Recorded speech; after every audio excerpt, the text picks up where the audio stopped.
जैसे ही मायरा उस service staff से कुछ कह पाती, तभी किसी छोटे बच्चे की आवाज आई, अंजलि, हेलो। जैसे ही मुक्ता ने अंजलि नाम सुना, उसके कान चौकन्ने हो गए।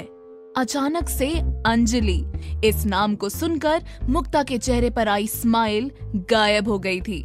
मुक्ता ने शॉक्ड होते हुए उस तरफ देखा जहां से ये आवाज आई थी। उस डायरेक्शन में मुड़ने के बाद मुक्ता ने जो देखा, उसे देखकर मुक्ता के होश ही उड़ गए थे। एडम, मुक्ता ने खुद से ही बड़बड़ाते हुए कहा। मुक्ता के साथ साथ बाकी सब ने देखा कि एक फॉरेनर सा दिखने वाला छोटा बच्चा भागते हुए मुक्ता की तरफ ही आ रहा था। अनजाने में ही मुक्ता ने अपने फिंगर्स क्रॉस कर लिए और घबराते हुए मन ही मन में बोली, प्लीज एडम, मेरी तरफ मत आना। मैं सबके जाने के बाद तुम्हारे सामने हाथ जोड़ लूंगी, प्लीज। बच्चे सच में भगवान का रूप होते हैं। बिना अगली मेकअप के बने हुए दाग धब्बों और पिंपल्स के बिना भी एडम ने मुझे पहचान लिया। अब तो मैं गई काम से। एडम के अंजलि कहने के बाद मैं सबको कैसे बताऊंगी कि मेरे मुक्तांजलि की जादुई कहानी क्या है। एक बार के लिए जानवी की मदद लेकर कुछ बहाना बना भी दूंगी, लेकिन ईशान का क्या?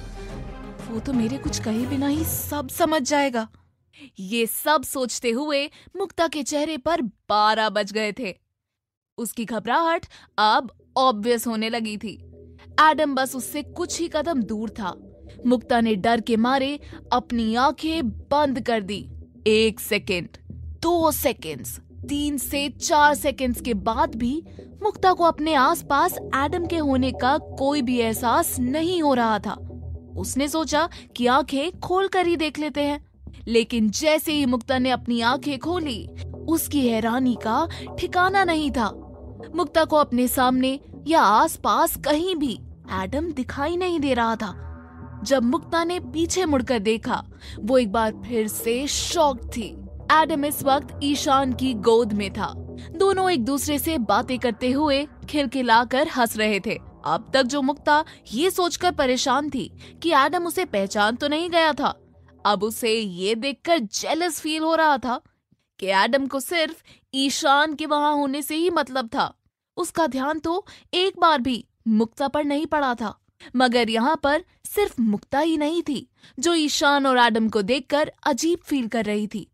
बाकी सब भी ईशान को किसी छोटे बच्चे के साथ इतना प्यार से इंटरैक्ट करते हुए देखकर दंग रह गए थे। क्या ये ईशान इतना मिलनसार भी है? आज मैंने पहली बार ईशान को मुस्कुराते हुए देखा है, और वो भी किसी छोटे और फॉरेनर बच्चे के साथ। क्या ये पॉसिबल है? काव्या ने उसके पास खड़े मिहिर से पूछा।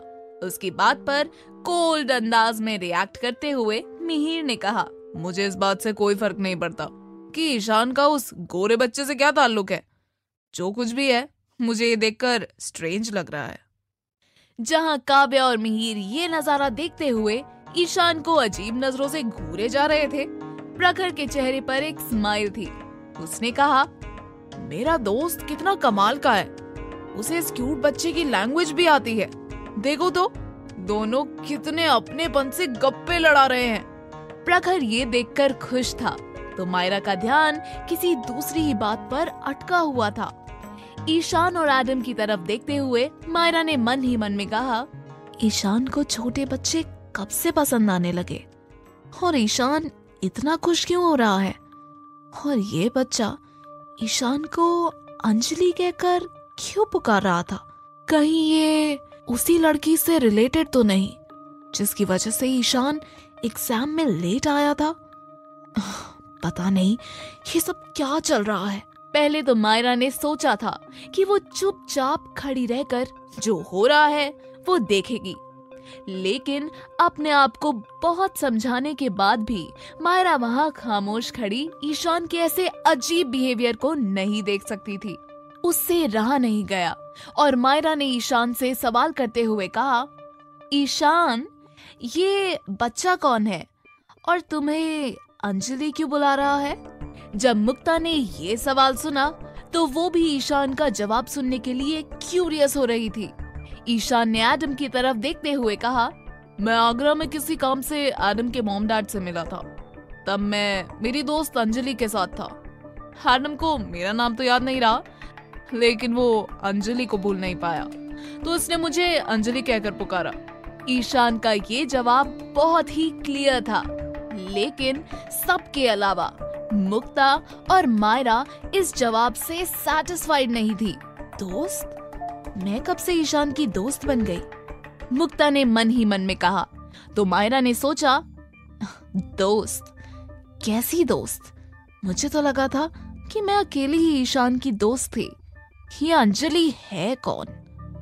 जैसे ही मायरा ईशान से इस अंजलि के बारे में पूछने वाली थी, खुद ईशान ने उसे इंटरप्ट कर दिया। ईशान ने कहा, मैडम को उसके मॉम डैड के पास छोड़कर आता हूँ। प्रखर, मुझे रूम नंबर मैसेज कर देना, मैं ऊपर ही आ जाऊंगा। इससे पहले कि मायरा उसे रोक पाती, ईशान वहाँ से निकल गया था। उसके जाने के बाद मायरा ने कोई ध्यान दिए बिना ही रूम्स की कीज ले ली और एक एक की जानवी और मिहिर को पकड़ा दी। जानवी ने मुक्ता का हाथ पकड़ा और उसे अपने साथ ले गई। मिहिर और प्रखर समझ गए थे कि उन दोनों को ईशान के साथ रूम शेयर करना था, तो वो दोनों भी ऊपर चले गए। मायरा ने देखा कि अब नीचे उसके अलावा सिर्फ काव्या ही रुकी थी। उन दोनों ने जैसे ही एक दूसरे को देखा, उनके मुंह बन गए, लेकिन क्योंकि उन दोनों के पास कोई दूसरा ऑप्शन नहीं था, वो बेमन से एक दूसरे के साथ ऊपर चले गए। अपने कमरे में पहुंचते ही मुक्ता ने अपने चेहरे पर अगली मेकअप अप्लाई किया और घर पर माँ को वीडियो कॉल लगाया। रेनू ने भी जल्दी से आंसर कॉल किया। बेटा, मुक्कू, तुम पहुंच गई? सफर कैसा रहा? क्या तुमने कुछ खा लिया? रेनू ने एक के बाद एक सवाल करते हुए कहा। रेनू की फिक्र भी जायज थी। मुक्ता पूरी लाइफ में पहली बार अकेले बाहर गई थी। मुक्ता ने जवाब देते हुए कहा, माँ, मैं बिल्कुल ठीक हूँ। आपको परेशान होने की कोई जरूरत नहीं है। मैं पहुँच गई हूँ और मेरा सफर भी बढ़िया था। आप कैसे हो? कहीं मुझे बहुत ज्यादा मिस तो नहीं कर रहे? अपने आखिरी बात कहते हुए मुक्ता खुद ही हंसने लगी। उसकी बात सुनकर रेनू और जानवी भी अपनी हंसी को रोक नहीं पाए। रेनू ने मुक्ता की बात का जवाब देते हुए कहा, मुक्कू, तू भी ना, मैं सच में तुझे याद कर रही हूँ, लेकिन मेरा ख्याल छोड़ और उस सेमिनार पर ध्यान दे। अनजान शहर में गई है तो अपना और अपने सामान का ख्याल रखना। और हाँ, तेरी दोस्त है ना जानवी, उसके साथ ही रहना। जैसे ही रेनू की बात खत्म हुई, किसी ने मुक्ता और जानवी के कमरे की डोर बेल बजाई। मुक्ता ने जानवी से इशारा करते हुए कहा कि कौन आया है वो देखे। जानवी ने उसकी बात पर हामी भर दी और दरवाजे में बने ग्लास होल से बाहर देखने लगी।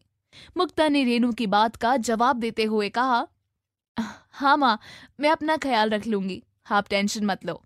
जैसे ही मुक्ता ने अपनी बात खत्म की, जानवी पैनिक करते हुए उसके पास आ गई। अभी अभी जिस मुक्ता ने रेनू को टेंशन ना लेने के लिए कहा था, उसे कहाँ पता था कि वो खुद ही सीरियस वाले टेंशन में आने वाली थी। मुक्ता ने आंखों ही आंखों में जानवी से पूछा कि कौन आया था, तो जानवी ने लिप सिंक करते हुए कहा, मिहिर।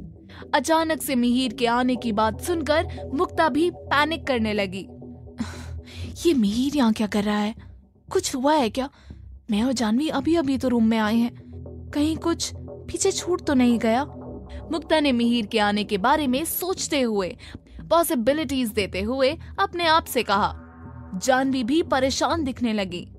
मुक्कू, मुक्कू, क्या तुझे मेरी आवाज आ रही है? रेनू ने फोन की दूसरी तरफ से कहा। अपनी माँ की आवाज सुनकर मुक्ता अपने सेंसेस में वापस लौटी।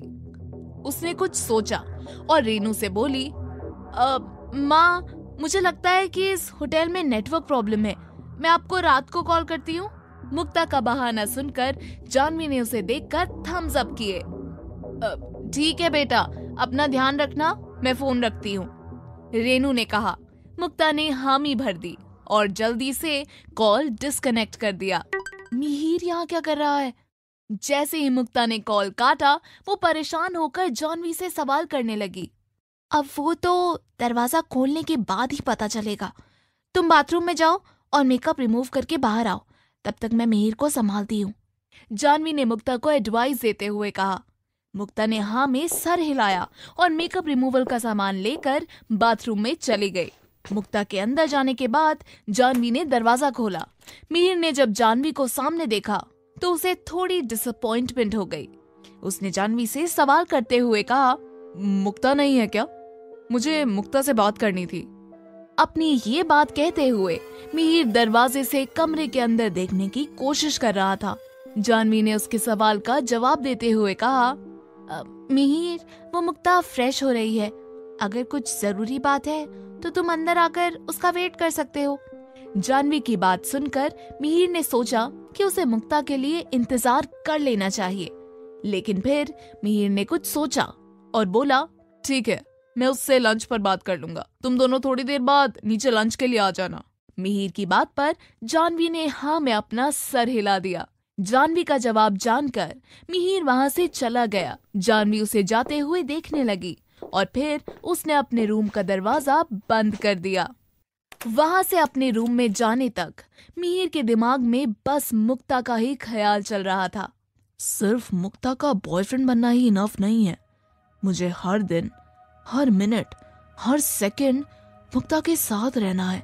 वैसे तो बस कहने के लिए हम दोनों रिलेशनशिप में हैं, लेकिन मैं और मुक्ता ना ही कभी डेट पर जाते हैं और ना ही कभी एक दूसरे के साथ टाइम स्पेंड करते हैं। कभी मुक्ता के पास टाइम नहीं होता, कभी फ्रेंड्स के प्रॉब्लम्स खत्म नहीं होते, तो कभी मेरे डीन डैडी बीच में आ जाते हैं। इस डिस्टेंस का कोई ना कोई हल निकालना ही होगा, मिहिर ने मन ही मन में कहा। अपने ही ख्यालों में जब मिहिर उसके रूम में गया, ध्यान ना होने की वजह से बाथरूम से बाहर आ रहे प्रखर से टकरा गया। मिहिर से लगे इस धक्के की वजह से प्रखर के कमर पर लपेटा हुआ टॉवल छूटते छूटते बचा। प्रखर ने मिहिर से शिकायत करते हुए कहा, भाई तेरा ध्यान कहाँ है? अभी मेरी सारी इज्जत जमीन पर गिरी होती और ऊपर से दरवाजा भी खुला रख दिया है। तू तो कुछ देख लेता और ये बाहर वालों को भी बिना टिकट की फिल्म देखने मिल जाती। तुझे तो पता ही है लड़कियों में मैं कितना पॉपुलर हूँ। अगर ऐसा कुछ हो जाता तो उन लड़कियों की क्या हालत हो जाती। प्रखर ने अपनी बात कहते कहते रूम का दरवाजा बंद कर दिया, लेकिन जब उसने ये बात नोटिस की कि मिहिर चुपचाप सा किसी गहरी सोच में गुम था, प्रखर सीरियस हो गया। वो मिहिर के पास गया और उसके कंधे पर हाथ रखते हुए बोला, भाई ऐसा क्या हो गया है कि तेरे चेहरे पर 12 बजे हुए हैं? कुछ सीरियस मैटर है क्या? जब मिहिर ने प्रखर का ये सवाल सुना, वो अपने सेंसेस में लौट गया। मिहिर ने इस बारे में सोचते हुए मन ही मन में कहा, ये मेरे और मुक्ता के बीच की बात है। क्या प्रखर को इसके बारे में बताना सही रहेगा? मुझे नहीं लगता। और वैसे भी मैं खुद अपनी सारी प्रॉब्लम सॉल्व कर सकता हूँ। मुझे किसी के मदद की कोई जरूरत नहीं है। खुद के साथ बात करने के बाद मिहिर एक नतीजे पर पहुंच गया था। उसने डिसाइड कर लिया था कि इस प्रॉब्लम के बारे में वो किसी से भी कुछ नहीं कहेगा। उसने प्रखर के सवाल का जवाब देते हुए कहा, कुछ नहीं, क्या हो सकता है, सब बिल्कुल सही है। ये कहते हुए मिहिर जाकर बेड पर लेट गया। प्रखर ने मिहिर की बात सुनकर कैजुअली कहा, अगर तुम्हारे साथ सब ठीक है तो अच्छा है। अगर तुम्हें कोई प्रॉब्लम होती तो मैं कुछ भी करके अपने भाई की टेंशन को भगा देता, लेकिन अब जब तुम्हें कोई प्रॉब्लम ही नहीं है तो मेरा काम बच गया। अपनी ये सारी बातें लाइटली लेते हुए प्रखर सूटकेस से कपड़े निकालने लगा। उसे क्या पता था कि डायलॉगबाजी करने के लिए कही गई उसकी बातों को मिहिर सीरियसली ले लेगा। मिहिर ने प्रखर की बातों के बारे में कुछ सोचा और फिर किसी झिझक के बिना डायरेक्टली प्रखर को सब कुछ बताने लगा। प्रखर ने मिहिर की प्रॉब्लम को फिगर आउट करते हुए कहा, भाई इसका मतलब तुम्हें इस बात से परेशानी हो रही है कि तुम और मिस ब्यूटी एक साथ टाइम स्पेंड नहीं कर पा रहे हो। प्रखर की कही बात पर मिहिर ने हामी भर दी। हाँ, ना हम डेट पर जा पाते हैं और ना हम एक दूसरे को अच्छे से जानते हैं। सच कहूं तो मुझे इस बात से बिल्कुल भी फर्क नहीं पड़ता कि हम एक परफेक्ट कपल हैं या नहीं, लेकिन मैं ये सोचकर वरीड हो जाता हूँ कि कहीं एक दूसरे से बोर होकर हमने ब्रेकअप कर लिया तो। मुक्ता एक कमाल की लड़की है, वो हर बात में परफेक्ट है, इसलिए मैं नहीं चाहता कि किसी भी वजह से हम दोनों अलग हों। प्रखर ने इतने सालों में पहली बार मिहिर को किसी बात के लिए इतना परेशान होते हुए देखा था। उसने मिहिर से बोला, भाई मैं तुम्हारी प्रॉब्लम अच्छे से समझ रहा हूँ और मुझे इस मसले का सॉल्यूशन भी पता है, लेकिन आई एम नॉट श्योर कि तुम ये कर पाओगे कि नहीं। ऐसा क्या हल था प्रखर के पास? क्या मिहिर मुक्ता से अलग ना होने के लिए कुछ कर पाएगा? क्या होगा प्रखर के सॉल्यूशन का अंजाम? जानने के लिए सुनते रहिए परम सुंदरी, सिर्फ पॉकेट FM पर।